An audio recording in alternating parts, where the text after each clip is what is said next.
Hello friends, स्वागत है आपका मेरे यूट्यूब चैनल इलेक्ट्रिकल गौरव में। आज भी इस वीडियो में हम लोग थर्ड सेम इलेक्ट्रिकल 2018 में जो एग्ज़ाम हुआ था पॉलिटेक्निक का, उसका ऑब्जेक्टिव क्वेश्चन पेपर सॉल्व करेंगे। ठीक है, 1 बाय 1 मैं सारे ऑब्जेक्टिव क्वेश्चन का सॉल्यूशन आप लोगों को बताऊँगा। आप लोग ध्यान से देखिए। तो चलिए स्टार्ट करते हैं।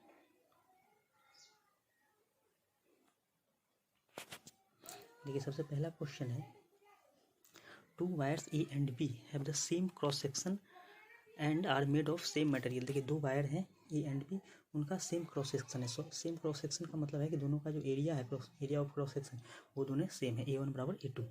Are made of same material, same material का मतलब होता है कि दोनों का जो रेसिस्टिविटी है वो भी सेम है। Okay, if R A equal to 600 ohm and R B equal to 100 ohm, then the length of A is dash dash dash times longer than B. मतलब कि आपको निकालना क्या है कि ए का लेंथ कितना गुना बड़ा है बी के लेंथ से। अगर आर ए बराबर 600 है और आर बी बराबर 100, तो देखिए रेसिस्टेंस आर क्या होता है, आर इक्वल टू होता है रो इंटू एल बाई ए। ठीक है, अब रेसिस्टेंस दोनों का दिया हुआ है, एक का आर ए है बराबर 600 ओम, ठीक है, और दूसरा जो है आर बी, उसका दिया हुआ है 100 ओम। तो और हमें निकालना क्या है, लेंथ। तो rho into L2 by A that is equal to 100। इन दोनों को आपस में डिवाइड कर देंगे तो हमें ये आ जाएगा। ठीक है, चलिए डिवाइड करके देखते हैं कितना आता है। तो R A by R B करेंगे, R A by R B. R A कितना है 600, R B 100, that is equal to L1 by L2 हो जाएगा। ठीक है, तो L1 equal to L1 divide by L2, ये आपस में कट जाएगा। दैट मीन्स कि L1 equal to 6 times L2। मतलब कि जो रेसिस्टेंस L है वो 6 गुना बड़ा है किससे, रेसिस्टेंस A का लेंथ 6 गुना बड़ा है रेसिस्टेंस B के लेंथ से। ठीक है, तो इसका ऑप्शन हो जाएगा ए पार्ट। वैसे अगर आप याद रखिए कि अगर area of cross section same हो, अगर area of cross section same हो और सेम मटेरियल का बना हो रेसिस्टेंस, तो जो रेसिस्टेंस होता है वो प्रोपोर्शनल होता है एल के, R is proportional to L. तो इस हिसाब से भी अगर आप सॉल्व करेंगे तो डायरेक्टली आपको आ जाएगा आंसर 6 टाइम्स। तो सबसे पहला क्वेश्चन है, उसका आंसर हो गया ए पार्ट 6 टाइम्स। चलिए सेकंड क्वेश्चन देखते हैं। एक कांस्टेंट वोल्टेज सोर्स इज, तो देखिए जो वोल्टेज सोर्स है वो क्या होता है, एक्टिव होता है और यूनिलेटरल होता है। वोल्टेज सोर्स क्या होता है, एक्टिव एंड यूनिलेटरल। तो इसका आंसर हो गया ए पार्ट। नेक्स्ट है थर्ड क्वेश्चन, एक close loop, a closed path made by several branches of network is known as। देखिए और ऑप्शन में है सर्किट, लूप, जंक्शन, ब्रांच। तो क्वेश्चन है कि एक ऐसा क्लोज पाथ जो कि बहुत सारे ब्रांच से मिलकर बना है, उसको हम क्या कहते हैं। तो इसको क्या कहते हैं, हम लूप कहते हैं या तो फिर मेश कहते हैं। इसको हम क्या बोल सकते हैं, लूप या मेश। तो यहाँ पे लूप ऑप्शन है, तो इसको हम मारेंगे किस पे, बी पार्ट पे, इसको टिक करेंगे और इसका आंसर हो जाएगा लूप। और देखिए 2 टर्म आता है यहाँ पे क्लोज पाथ में, एक होता है लूप और एक होता है मेश। तो इन दोनों का मैंने आपको पहले ही डेफिनेशन बता चुका हूँ।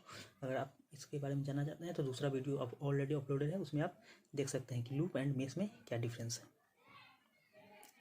नेक्स्ट आते हैं, the mean value of current I equal to 20 sine omega T. एक करेंट दिया गया है जिसका की वैल्यू है I equal to 20 sine omega T from time t equal to 0 to t equal to t/4। यानी कि टाइम t इक्वल टू 0 से time t equal to capital T/4 तक में इस साइन वेव का मीन वैल्यू निकालना है। मीन वैल्यू का मतलब होता है एवरेज वैल्यू। मीन वैल्यू को ही हम क्या बोलते हैं, एवरेज वैल्यू भी बोलते हैं। तो आपको करना क्या है कि 0 से T/4 में इसका एवरेज वैल्यू निकालना है। तो मैं आप लोगों को एक फार्मूला बता देता हूँ जिससे कि आप किसी भी वेव फॉर्म का एवरेज वैल्यू या मीन वैल्यू निकाल सकते हैं। देखिए मीन वैल्यू होता है आई एवरेज, इसको लिख सकते हैं, या तो फिर आई मीन इसको लिख सकते हैं। I mean is equal to 1 by B minus A integral over A to B और xt dt। ये फार्मूला आप याद रख लीजिए। कोई भी वेव फॉर्म हो, अगर उसका ए से बी के बीच में मीन वैल्यू या फिर एवरेज वैल्यू निकालना है तो इस फार्मूला का यूज कर सकते हैं, 1 by B minus A integral over A to B xt dt। ठीक है, तो यहाँ पे हम पुट करेंगे xt इक्वल टू क्या हो जाएगा, आई टी है, वो हो जाएगा 20 साइन ओमेगा टी। ठीक है, और इसको हमें ए बराबर 0 हो जाएगा एंड बी बराबर हो जाएगा t/4। तो टी कितना होता है साइन और कॉस के लिए टी होता है 2 पाई, तो 2 पाई/4। तो ये सॉल्व होके आ जाएगा पाई/2, ये 2 से 2 कट जाएगा तो हो जाएगा पाई/2। तो अब आप देखिए इसको कैलकुलेट करना है, तो आई मीन हो जाएगा 1/b - a, तो b आ गया था कितना पाई/2, तो पाई/2 माइनस ए बराबर 0 integral over 0 to पाई/2 20 sine omega T, ठीक है 20 साइन ओमेगा टी, और यहाँ से आ जाएगा डी ओमेगा टी। आप इसको इंटीग्रेट कीजिएगा तो आ जाता है आंसर 40/पाई। बहुत ही इजी है, साइन का इंटीग्रेशन हो जाएगा माइनस ऑफ कॉस और लिमिट वैल्यू पुट कर देना है, तो ये आ जाएगा 40/पाई। तो इसका आंसर कौन सा पार्ट हो जाएगा, बी पार्ट। ठीक है, आपको मेनली यहाँ पे वो वाला फार्मूला याद रखना है, 1/b - a integral over a to b xt dt। किसी भी वेव फॉर्म का दो इंटरवल a से b के बीच में मीन वैल्यू कैलकुलेट करना है तो इस फार्मूला का यूज कर सकते हैं। चलिए नेक्स्ट क्वेश्चन देखते हैं। नेक्स्ट क्वेश्चन है, a circuit of zero lagging power factor behaves as an inductive circuit, capacitive circuit, RL circuit, RC circuit. देखिए यहाँ पे जो पावर फैक्टर दिया गया है वो है जीरो लैगिंग। जीरो लैगिंग का मतलब है अगर पावर फैक्टर बराबर जीरो लैग है तो cos 5 हो जाएगा, cos 5 बराबर 0, तो 5 इक्वल टू कितना हो जाएगा 90 डिग्री। अगर 5 इक्वल टू 90 डिग्री लैग हो तो मतलब होता है इसका कि सर्किट जो है वो इंडक्टिव सर्किट है। कौन सा सर्किट है, इंडक्टिव सर्किट है, तो इसका आंसर हो जाएगा ए पार्ट। अगर इसी के जगह पे जीरो लीडिंग होता, अगर इसी के जगह पे जीरो लीडिंग होता तब कौन सा सर्किट होता था, कैपेसिटिव सर्किट। ठीक है, और यहाँ पे ये भी ध्यान रखिए कि जो सी पार्ट है उसमें लिखा है आरएल सर्किट, तो अगर कोई सर्किट आरएल होगा उसमें रेसिस्टेंस भी है इंडक्टर भी है तो वो जीरो लैगिंग नहीं होगा। वो क्या होगा कि उसमें फाई जो है वो 0 से 90 के बीच में होगा, 0 डिग्री से 90 डिग्री के बीच में होगा, वो परफेक्टली 90 डिग्री नहीं होगा। जबकि यहाँ पे क्या है जीरो लैगिंग है, दैट मीन्स कि 5 इक्वल टू कितना 90 डिग्री, और 5 इक्वल टू अगर 90 डिग्री हो गया लैगिंग दैट मीन्स कि the circuit is inductive circuit. तो इसका आंसर हो जाएगा ए पार्ट। नेक्स्ट क्वेश्चन है, ये बहुत ही इजी है। Maximum power is transferred when the load resistance is equal to, आपको पहले से बता चुका हूँ मैं, source resistance. Maximum power transfer कब होता है, जब लोड रेसिस्टेंस बराबर सोर्स रेसिस्टेंस, या तो फिर इसको हम लोग RTH भी लिखते हैं। अगर कम्प्लेक्स सर्किट दिया हो तो RL बराबर किसके बराबर होना चाहिए, RTH के बराबर होना चाहिए। चलिए तो इसका भी आंसर हो जाएगा ए पार्ट। नेक्स्ट क्वेश्चन, ये भी इजी है। Kirchhoff's law is applicable to, तो किरचॉफ्स लॉ जो है वो AC और DC दोनों पे एप्लीकेबल होता है, तो इसका आंसर हो जाएगा डी पार्ट। नेक्स्ट क्वेश्चन है, Thevenin theorem is applicable to. देखिए थेवेनिन थ्योरम जो है वो एक्टिव और लीनियर नेटवर्क पे एप्लीकेबल होता है। इस पे एप्लीकेबल होता है एक्टिव एंड लीनियर नेटवर्क पे, तो इसका आंसर हो जाएगा B part, active and linear network. जो मैंने आपको थेवेनिन थ्योरम का स्टेटमेंट लिखाया है थ्योरी में, उसमें आप देखिएगा उसमें ये टर्म आया होगा, ये एक्टिव एंड लीनियर। ठीक है, तो ये इसका आंसर हो जाएगा बी पार्ट। नेक्स्ट क्वेश्चन है, in the delta network each element has resistance R, the value of each element in equivalent star network will be. अगर कोई डेल्टा नेटवर्क है उसमें सारे का रेसिस्टेंस ये तीनों आर है, तो इसका इक्विवेलेंट स्टार में कितना होगा। तो देखिए अगर तीनों अगर इक्वल हो तो स्टार में क्या हो जाता है, R1 इक्वल टू R/3 हो जाता है। R1 इक्वल टू कितना हो जाता है, R/3, तो इसका आंसर हो जाएगा बी का R/3। अगर आप उसका फार्मूला से भी देख सकते हैं, अगर आपको याद होगा तो चेक कीजिएगा, आपको वहाँ भी आंसर R/3 आ जाएगा। तो 9 का आंसर कौन सा हो गया, बी पार्ट R/3। डेल्टा से स्टार में ले जाएंगे तो R/3 हो जाएगा। नेक्स्ट क्वेश्चन है, the value of form factor for a pure sine wave. Pure sine wave के लिए फॉर्म फैक्टर कितना होता है, देखिए प्योर साइन वेव के लिए जो फॉर्म फैक्टर है वो होता है 1.11, और फॉर्म फैक्टर का फार्मूला मैं आपको बता देता हूँ। फॉर्म फैक्टर बराबर होता है RMS value divided by average value. Form factor बराबर क्या होता है, RMS value divided by average value. अब प्योर साइन वेव के लिए है, तो प्योर साइन वेव का जो RMS है वो होता है 0.707 फॉर्म फैक्टर बराबर हो जाएगा RMS वैल्यू, तो RMS होता है 0.707 into IMAX divided by average value, average value होता है 0.637 इंटू IM। ये IM से IM कट जाएगा, आप इन दोनों को डिवाइड कीजिएगा तो आ जाएगा 1.11। देखिए ये तो हो गया फॉर्म फैक्टर, तो इसका अभी तो आंसर हो गया डी पार्ट 1.11। एक और टर्म आता है क्रिस्ट फैक्टर, उसके बारे में भी मैं बता देता हूँ, हो सकता है इस बार एग्जाम में आ जाए। एक और टर्म आता है क्रिस्ट फैक्टर, ठीक है। तो क्रिस्ट फैक्टर बराबर होता है peak value divided by RMS value. ये आप लोग याद रखिए इस साल के एग्जाम के लिए, peak value divided by RMS value, ठीक है। क्रिस्ट फैक्टर का फार्मूला हो गया peak value divided by RMS value. अब क्रिस्ट फैक्टर का अगर वैल्यू निकालना है तो पीक वैल्यू हो गया IM divided by RMS value, RMS value हो गया 0.707 इंटू IM। इसको काट देंगे, इसको जब डिवाइड कीजिएगा तो आ जाएगा 1.414। तो अभी से याद रखिए कि प्योर साइन वेव के लिए क्रिस्ट फैक्टर का जो वैल्यू आता है वो आता है 1.414। तो यहाँ पे ये ऑप्शन ए में दिया हुआ है। तो अगले बार अगर एग्जाम में आए क्रिस्ट फैक्टर का वैल्यू कितना होगा तो आप लोग वहाँ पे टिक कीजिएगा 1.414। यहाँ पे पूछा गया था इस क्वेश्चन में फॉर्म फैक्टर, तो फॉर्म फैक्टर होता है 1.11। तो आंसर इसका हो गया 10 का D part. Next question, Norton theorem reduces a two terminal network to. तो नॉर्टन थ्योरम में हम रिड्यूस करके कहाँ लाते हैं, एक करंट सोर्स लाते हैं और उसके साथ एक पैरेलल में क्या आता है, रेसिस्टेंस आता है। इसको हम लोग IN या फिर ISC से लिखते हैं और यहाँ ये जो है वो RTH या फिर RN होता है।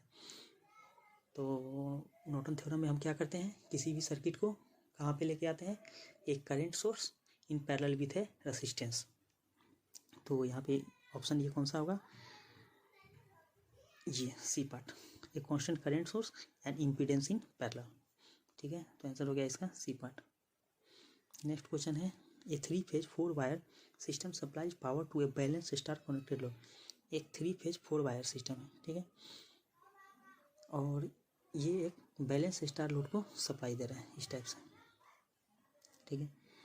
The current in each phase is 15 ओम। सारे फेज में करंट जो है वो 15 ओम है। The current in the neutral will be. तो करंट न्यूट्रल में कितना होगा, देखिए IA plus IB plus IC बराबर हो जाएगा IN, और IA plus IB plus IC for balanced load. Balance load के लिए कितना हो जाता है, 0 हो जाता है। IA plus IB plus IC balance load के लिए कितना हो जाता है, 0 हो जाता है। दैट मीन्स कि न्यूट्रल में करंट कितना हो जाएगा, 0 एम्पियर हो जाएगा। तो इसका आंसर हो जाएगा डी पार्ट 0। नेक्स्ट क्वेश्चन देखते हैं, the phase angle of A series RLC circuit is leading if. देखिए फेज एंगल लीडिंग कब होगा RLC सीरीज सर्किट में, जब XC ग्रेटर देन XL होगा। ये तो मैंने आपको RLC सीरीज रेजोनेंस में बताया था कि 3 कंडीशन आता है।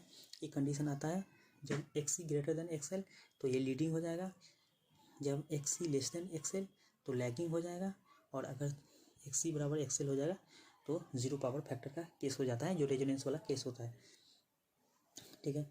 तो यहाँ पे ऑप्शन कौन सा हो जाएगा, C part, when XC is greater than XL। ये सी वाला पार्ट इसका आंसर हो गया। नेक्स्ट क्वेश्चन देखते हैं, ये circuit the voltage is reduce to half and resistance is double then the value of current. अगर किसी सर्किट में हम वोल्टेज को दोगुना कर दें और रेसिस्टेंस को किसी सर्किट में अगर हम वोल्टेज को हाफ कर दें एंड रेसिस्टेंस को दोगुना कर दें तो करंट कितना हो जाएगा। देखिए सपोज कि पहले केस में करंट I1 था, I1 बराबर V/R था। अब दूसरा केस में क्या है, करंट है I2 बराबर क्या हो गया कि वोल्टेज को हाफ कर दिया, दैट मीन्स कि V की जगह पर कितना आ जाएगा, V/2। और उसके बाद है रेसिस्टेंस इज डबल का मतलब है कि R की जगह पे आ जाएगा 2R। तो देखिए ये हो जाएगा 2 × 2 4, तो I2 बराबर हो जाएगा 1/4 इंटू V/R, एंड V/R बराबर कितना है I1, तो I1/4। दैट मीन्स कि जो करंट है वो कितना हो गया 1/4, ठीक है। तो इसका आंसर हो जाएगा 1/4 पार्ट बी। 15 का आंसर कितना हो गया, बी पार्ट 1/4। नेक्स्ट क्वेश्चन है, 3 resistors each of R ohms are connected to form a triangle। 3 resistance है, ठीक है, जिसका रेसिस्टेंस R है, इन तीनों को मिलके बना दिया गया एक triangle. The resistance between any 2 terminal will be. तो किसी भी 2 टर्मिनल के बीच का रेसिस्टेंस कितना होगा। देखिए किसी भी दो टर्मिनल के बीच का रेसिस्टेंस कैलकुलेट करना है, तो सपोज कि हम मान लेते हैं ये 1 और 2 के बीच का रेसिस्टेंस कैलकुलेट करना है। अब 1 और 2 के बीच का जब रेसिस्टेंस कैलकुलेट करना है तो देखिए ये एक रेसिस्टेंस हो गया, ठीक है, और ये दूसरा और ये तीसरा। अब ध्यान दीजिए कि ये जो रेसिस्टेंस है ये वाला, ठीक है, और ये वाला, ये दोनों क्या हो जाएगा, सीरीज में हो जाएगा। तो इन दोनों का इक्विवेलेंट हो जाएगा R + R बराबर 2R, ठीक है। और इनका जो सीरीज है वो इस R के साथ किस में हो जाएगा, पैरेलल में हो जाएगा। इस R के साथ किस में हो जाएगा, पैरेलल में हो जाएगा। तो अब टोटल इक्विवेलेंट निकाल लेते हैं। R12 बराबर R into 2R, R1 into R2 divided by R1 + R2 वाले फार्मूला से। तो R into 2R divided by R + 2R, तो ये हो जाएगा 2R into R, 2R square divided by 2R + R 3R, R से एक R कट जाएगा, तो ओवरऑल आ जाएगा 2R/3, ठीक है। तो इसका आंसर आ गया 2R/3। तो ऑप्शन हो जाएगा इसका C part, 2R/3। Next question देखते हैं। नेक्स्ट क्वेश्चन है N alternating current of frequency 50 हर्ज, एफ बराबर कितना दिया है 50 हर्ज, and maximum value 200 ampere, I am बराबर दिया है 200, ठीक है, इज गिवन बाय इक्वेशन। तो आपको साइनसॉइडल इक्वेशन में लिखना है। तो साइनसॉइडल इक्वेशन क्या होता है, I equal to I M sine omega T. तो आई एम भी दिया है, अब हमें ओमेगा निकालना है। तो ओमेगा इक्वल टू होता है 2πf, तो 2 into pi into F, F की जगह पे आ जाएगा 50, तो ये हो जाएगा 100 पाई। अब देखिए ओमेगा इक्वल टू आ गया 100 पाई, एंड पाई का वैल्यू होता है 3.14, तो 3.14 इंटू 100, तो ये आ गया 314। तो ओवरऑल जब हम इक्वेशन अब लिखेंगे तो हो जाएगा आई इक्वल टू आई एम के जगह पे 200 इंटू साइन ओमेगा टी, तो ओमेगा की जगह पे 314 इंटू टी, तो इक्वेशन क्या आ गया 200 इंटू साइन 314 टी। अब ऑप्शन चेक कर लेते हैं। तो ऑप्शन ए नहीं होगा, बी वाले में देखिए 200 इंटू साइन 314 टी, तो इसका आंसर हो जाएगा ये सी वाला पार्ट, 200 इंटू साइन 314 टी। चलिए नेक्स्ट क्वेश्चन देखते हैं। Which of the following quantity are the same in all part of series circuit, किसी सीरीज सर्किट में इनमें से कौन सा क्वांटिटी सेम होगा। वोल्टेज, तो देखिए वोल्टेज एक बना देते हैं, एक सीरीज सर्किट है कोई भी, ठीक है। तो सीरीज सर्किट में आपसे पूछ रहा है कि कौन सा पार्ट सेम होगा। तो अब आप देखिए कि सबसे पहला ऑप्शन में है वोल्टेज, तो वोल्टेज तो सेम हो नहीं सकता। सपोज कि ये R1 है, ये R2 है, ये R3 है, क्योंकि R1 R2 R3 तीनों में वोल्टेज अलग अलग हो जाएगा क्योंकि डिस्ट्रीब्यूट हो जाएगा।